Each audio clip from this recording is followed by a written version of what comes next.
अजी अजी पापा अपने पापा जी सुना बचना हमार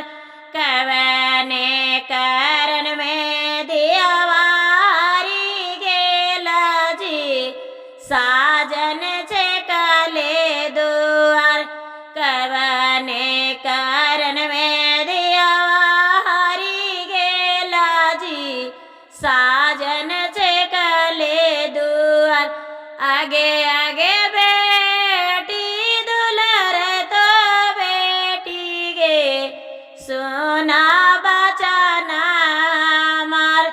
सेंदूरे कारण में दियावारी गेली गे